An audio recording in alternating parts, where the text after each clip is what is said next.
আসসালামু আলাইকুম। আশা করি আপনারা সবাই ভালো আছেন। আজকের গল্পের বিষয়বস্তু কি তা তো আপনারা এতক্ষণে টাইটেল এবং থাম্বনেইল দেখে বুঝেই গেছেন। এই গল্পটি আপনাদের মনে গভীর ছাপ ফেলতে চলেছে। তবে গল্প শুরু করার আগে একটা কথা বলি, এই ধরনের ঘটনা শুনতে বা দেখতে যদি আপনার ভয় লাগে তাহলে অনুরোধ করব এখানেই থেমে যান। আর যদি শোনার আগ্রহ থাকে কিন্তু ভয়ও করে, তাহলে এর সবচেয়ে ভালো উপায় হলো আয়াতুল কুরসি পরে নিজের চারপাশে একটু সুরক্ষার বলয় তৈরি করে নেওয়া। কারণ আমরা যখন এই বিশেষ সৃষ্টিদের নিয়ে কথা বলি, ওরা খুব আগ্রহ নিয়ে আমাদের আশেপাশে ভিড় করে নিজেদের কথা শোনার জন্য। তাই ভয় না পেতে চাইলে আয়াতুল কুরসি পড়ে নিন। চলুন এবার আমাদের গল্পের জগতে প্রবেশ করা যাক। আসসালামু আলাইকুম ভাই, কেমন আছেন? আশা করি ভালোই আছেন। আমার নাম রিজওয়ান, আর আমি এক পুরনো জেলের ওয়ার্ডেন হিসেবে চাকরি করি। নিরাপত্তার কারণে জেলের নামটা আমি বলতে পারছি না। এই জেলটা এখন আর আগের মতো বন্দীদের জন্য ব্যবহার করা হয় না, শুধু বিশেষ কিছু মামলার আসামিদের এখানে রাখা হতো। জেলটা এখন সরকারি অবহেলায় একটা নির্জন ভুতুরে ভবনের মতো দাঁড়িয়ে আছে। চাকরির প্রথম দিনগুলো আমার জন্য স্বাভাবিকই ছিল। জেলের পরিবেশটা ছিল থমথমে, বিষণ্ণ আর কেমন যেন দম বন্ধ করা ভারী। কিন্তু আমি ভাবলাম এটা হয়তো আমার মনের ভুল। জেলের পরিবেশ তো এমনই হয়, বিশেষ করে রাতের বেলা। প্রথম 2 সপ্তাহ সব ঠিকঠাকই ছিল। এরপর 2-1 বার রাতে আমার মনে হলো ব্যারাক থেকে কারো যেন হেঁটে চলার শব্দ আসছে, কিন্তু সেখানে গিয়ে দেখতাম সব শুনশান। আমি নিজেকে বোঝালাম হয়তো কোনো ইঁদুর বা বিড়াল হবে, কিন্তু এক রাতে যা ঘটল তা ছিল একেবারেই অন্যরকম। রাত তখন প্রায় 2টো। জেলে সবচেয়ে বড় ব্যারাকটা, যেখানে বছরের পর বছর ধরে কোনো বন্দি ছিল না, সেখান থেকে চাপা ফিসফিসানির আওয়াজ আসতে লাগলো। প্রথমে পাত্তা দিইনি, কিন্তু আওয়াজটা থামছিলই না। আমি টর্চ লাইট হাতে নিয়ে বেল্টটা শক্ত করে বেঁধে একাই সেদিকে এগিয়ে গেলাম। দরজার কাছে পৌঁছে দেখি ভেতরে ঘুটঘুটে অন্ধকার।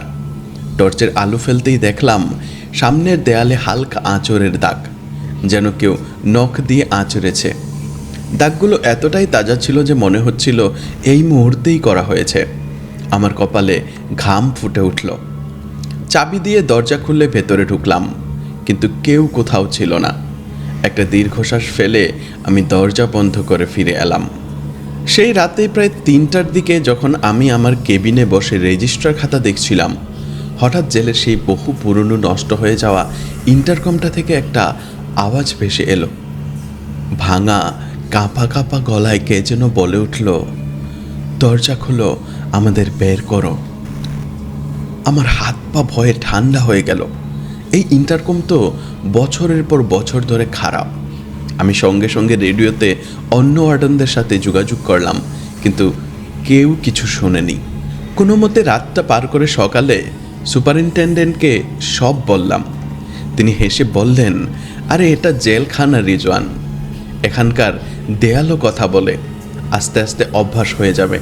কিন্তু আমি জানতাম এটা শুধু অভ্যাস বা মনের ভুল ছিল না, এটা ছিল অন্য কিছু।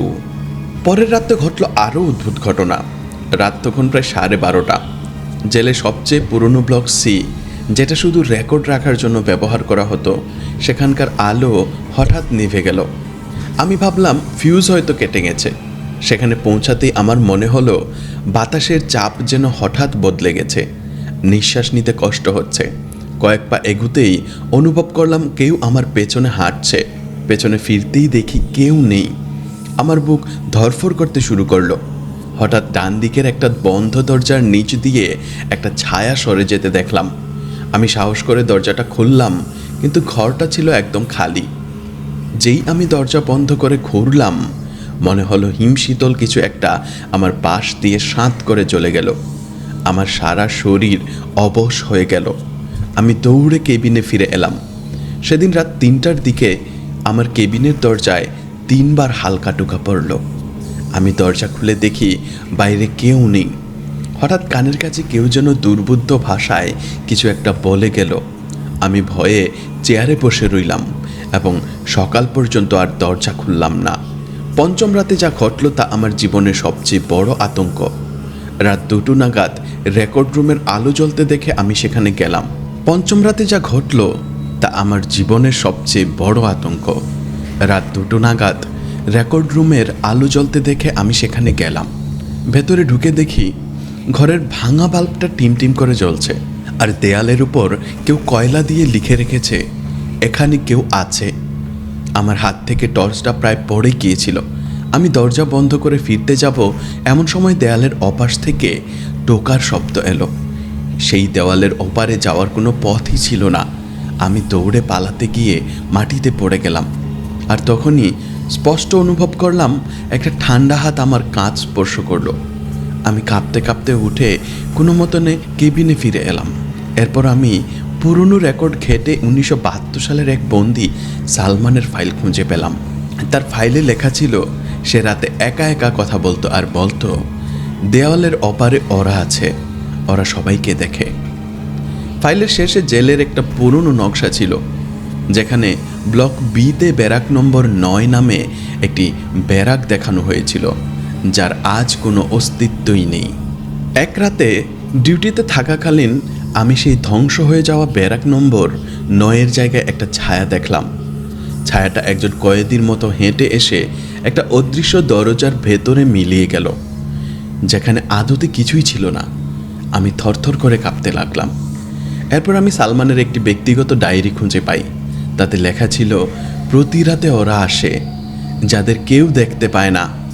দেয়ালের ভেতর এমন কিছু কবর দেয়া আছে যা কখনো উচিত ছিল না। ওরা একবার এলে আর কাউকে যেতে দেয় না। এই ডায়েরি পড়ার পর থেকে আমার মনে হতে লাগলো আমার পেছনেও কেউ সবসময় দাঁড়িয়ে থাকে। একদিন রাতে জেলের কয়েদিরা আমাকে জানায়, এই জেলে রাতে কেউ চিৎকার করে না, কারণ চিৎকার করলে পরের দিন তার কথা বলার শক্তি চলে যায়। তারা ভয় পেলে চোখ বন্ধ করে চুপচাপ পড়ে থাকে। একদিন রাতে আমি কেবিনে বসে আছি, হঠাৎ দেখি আমার চেয়ারে ধোঁয়ার মতো একটা ছায়া বসে আছে। আমার নোটবুকটা যেটা বন্ধ ছিল সেটা নিজে থেকেই খুলে যায়। ছায়াটা মিলিয়ে যেতেই আমার পেছন থেকে কেউ ফিসফিস করে বলে উঠল, যা ঠান্ডা হয়ে যাবে। এরপর আমি বদলির জন্য আবেদন করি। আমার বদলি মঞ্জুরও হয়ে যায়। জেলের শেষ রাতে আমি আবার সেই ব্যারাক নম্বর 9 সামনে দাঁড়াই। এবার সেই ছায়ামূর্তিটি আমার সামনে এসে দাঁড়ালো। আমি তাকে স্পষ্ট দেখলাম। পরনে সেই পুরনো ছেঁড়া কয়েদির পোশাক, আর তার মুখ অভিব্যক্তিহীন, প্রাণহীন, অচেনা দুটো চোখ। সে এক মুহূর্ত আমার দিকে তাকিয়ে থাকলো, তারপর ধীরে ধীরে ফিসফিস করে বলল, চলে যাচ্ছ? তুমি সব শুনেছ, সব বুঝে গেছো। এখন থেকে আমাদের কথাগুলো তোমার ভেতরেই থেকে যাবে। এই বলে সে কুয়াশার মধ্যেই মিলিয়ে গেল। আজ অনেক মাস কেটে গেছে। আমি এখন নতুন জেলে চাকরি করি, কিন্তু আজও মাঝরাতে ঘুম ভেঙে গেলে আমার মনে হয় সেই জেল আর তার বাসিন্দারা আমাকে এখনো মুক্তি দেয়নি। হয়তো ভাই, এই ধরনের গল্প আপনি প্রথমবার শোনাচ্ছেন। অনেকেই হয়তো ভাববেন, জেলখানাও কি ভুতুরে হতে পারে? আমার অভিজ্ঞতা বলে, হ্যাঁ পারে। আমি যা দেখেছি ও অনুভব করেছি তাই আপনাদের জানালাম। অনেক ধন্যবাদ রিজওয়ান ভাই, আপনার এই অবিশ্বাস্য কাহিনী আমাদের সাথে ভাগ করার জন্য। এবার আমরা দ্বিতীয় গল্পটি শুনব। আমি যে গল্পটি বলতে যাচ্ছি তা আমার বড় বোনের জীবনে ঘটে যাওয়া এক বেদনাদায়ক সত্যি ঘটনা। গল্প বলার আগে সবার কাছে আমার অনুরোধ, আপনারা যখন দোয়া করেন তখন নিঃসন্তান দম্পতিদের জন্য মন থেকে দোয়া করবেন। আমার আপুর নাম আলিয়া। 2014 সালের কথা। আমরা এক বিয়ের অনুষ্ঠান থেকে ফেরার পর আপু, আমাদের ফুফু আর আপুর এক বান্ধবী মিলে বাড়ির বাইরে বসে গল্প করছিল। হঠাৎ আপু চিৎকার করে বলে, দেখো, একটা উজ্জ্বল জিনিস এদিকে আসছে। কিন্তু অন্য কেউ কিছুই দেখতে পেল না। কয়েক সেকেন্ডের মধ্যেই জিনিসটা এসে সোজা আপুর মাথার বাঁ দিকে ঢুকে গেল, আর সঙ্গে সঙ্গে আপু অজ্ঞান হয়ে মাটিতে পড়ে গেল। জ্ঞান ফেরার পর তার প্রচণ্ড বমি হতে লাগলো, আর সেই বমিতে ছিল অসহ্য দুর্গন্ধ। ডাক্তার দেখিয়েও কোনো লাভ হলো না। 2 দিন পর থেকে আপুর আচরণ পুরোপুরি বদলে গেল। যে আপু কখনো রাগ করতো না, সে এখন সারাক্ষণ বাচ্চাদের মারধর করে। সবার সাথে ঝগড়া করে তার মাথায় অসহ্য যন্ত্রণা শুরু হলো। এরপর আপুর অদ্ভুত সব আচরণ শুরু হলো, যেমন সে 10-10টা রুটি বা 3 কেজি আপেল একাই শেষ করে দিয়ে কিছুক্ষণ পরেই বলতো, আমার খিদে পেয়েছে, আমাকে খাবার দাওনি কেন?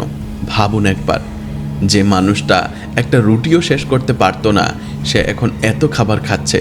তার শরীরে যেন অসুরের মতো শক্তি এসে গিয়েছিল। আমরা 3 ভাই মিলেও তার সাথে পেরে উঠতাম না। অনেক দৌড়চাপের পর আমরা জানতে পারলাম আপুর ব্রেন টিউমার হয়েছে। অপারেশন হলো, কিন্তু 2 বছর পর টিউমারটা আবার ফিরে এলো।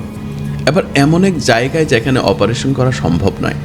ডাক্তাররা জবাব দিয়ে দিলেন।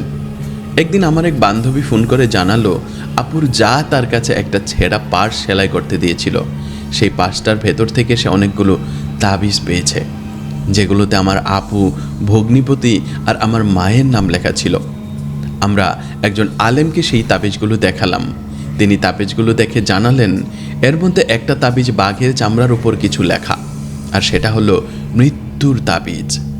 আপুর উপর বহু বছর ধরে বশীকরণ আর কালো জাদু করা হয়েছে। তিনি আরও জানালেন, আপুর উপর একটা বদ জিনকে ছেড়ে দেওয়া হয়েছে, যে কারণেই তার এত খিদে পেত। আলেম সাহেব 3 দিন ধরে প্রদীপ জ্বালিয়ে জাদু কাটানোর চেষ্টা করলেন। আমাদের মনে আশা জেগেছিল, হয়তো আপু এবার সুস্থ হয়ে উঠবে, কিন্তু আল্লাহ অন্য কিছুই চেয়েছিলেন। 3য় রাতে, যেদিন আমার বিয়ে হয়েছিল, সেই রাতেই হঠাৎ করে আপুর শ্বাস প্রশ্বাস বন্ধ হয়ে যায়। যখন আপুকে গোসলের জন্য নিয়ে যাওয়া হচ্ছিল, আমি দেখলাম আপুর গলায় কিছু দাগ। ভালো করে খেয়াল করে বুঝতে পারলাম ওগুলো আঙুলের ছাপ, যেন কেউ খুব জোরে গলা টিপে ধরেছিল। অথচ আপুর শেষ নিঃশ্বাসটা আমাদের সবার সামনেই পড়েছে, কেউ ওর গলা ছুঁয়েও দেখেনি। পরে আমরা জানতে পারি, আপু তার যাকে এক প্রতিবেশীর ছেলের সাথে আপত্তিকর অবস্থায় দেখে ফেলেছিল। সেই কথা চাপা দেওয়ার জন্যই সে আপুকে মেরে ফেলার জন্য এই ভয়ঙ্কর জাদু করেছিল। আল্লাহ আমার আপুকে জান্নাত নসিব করুন আর তার সন্তানদের হেফাজতে রাখুন। আল্লাহ আমাদের সবাইকে এই ধরনের অভিশপ্ত জিনিস থেকে রক্ষা করুন, আমিন। আপনার বোনের কথা শুনে খুবই কষ্ট হলো ভাই, আল্লাহ তাকে শান্তিতে রাখুন। চলুন এবার আজকের শেষ গল্পটি শোনা যাক। আমার নাম আরম, আমি একজন গৃহবধূ। আমার বিয়ের 8 বছর হয়েছে এবং আমার 3টি সন্তান আছে। আমার সমস্যাগুলো শুরু হয় বিয়ের পর থেকেই।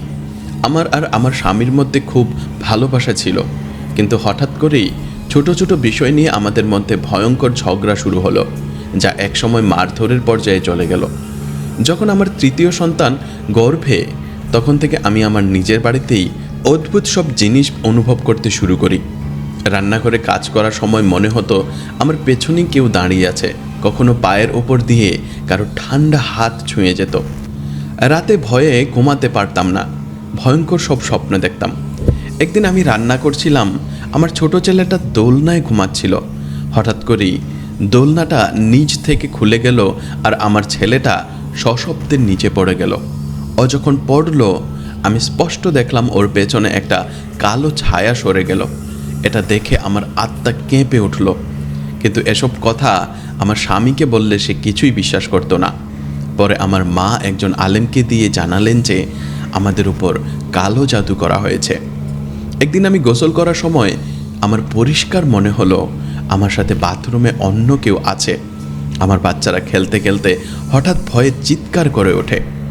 আমার ঘর থেকে প্রায়ই অদ্ভুত সব আওয়াজ আসে, কখনো হাসির, কখনো কান্নার, আবার কখনো বা পশুর মতো গর্জনের। আমি প্রায়ই আমার ছেলে মেয়ের চেহারার মতো দেখতে ছায়া এদিক ওদিক ঘুরতে দেখি, অথচ তারা তখন আমার কাছেই থাকে না। জিনিসপত্র নিজে থেকেই উধাও হয়ে যায়, আবার কিছুদিন পর ফেরত পাওয়া যায়। আমি জানি না এই উপদ্রবের শেষ কোথায়, কিন্তু এখন আমি আর ভয় পাই না। লড়াই করতে করতে আমি ক্লান্ত, কিন্তু হার মানিনি। আমার শত্রুকে আমি জিততে দেব না, কিছুতেই না। আশা করি আপনারা আমার জন্য দোয়া করবেন, যেন আল্লাহ আমাকে এই বিপদ থেকে উদ্ধার করেন, আমিন। আপনার জন্য আমাদের সবার তরফ থেকে অনেক দোয়া রইল। আল্লাহ আপনাকে শক্তি দিন। তো বন্ধুরা, এই ছিল আজকের গল্প। আশা করি আপনাদের ভালো লেগেছে। যদি গল্পগুলো পছন্দ হয় তাহলে ভিডিওটি লাইক করতে ভুলবেন না, আর চ্যানেলে নতুন হলে অবশ্যই সাবস্ক্রাইব করে আমাদের পরিবারের অংশ হয়ে যান। আপনারা সবাই নিজের খুব খেয়াল রাখবেন, আমার জন্য দোয়া করবেন। আজকের মতো এখানেই বিদায় নিচ্ছি। দেখা হবে পরের কোনো এক রোমাঞ্চকর গল্পে। আল্লাহ হাফেজ।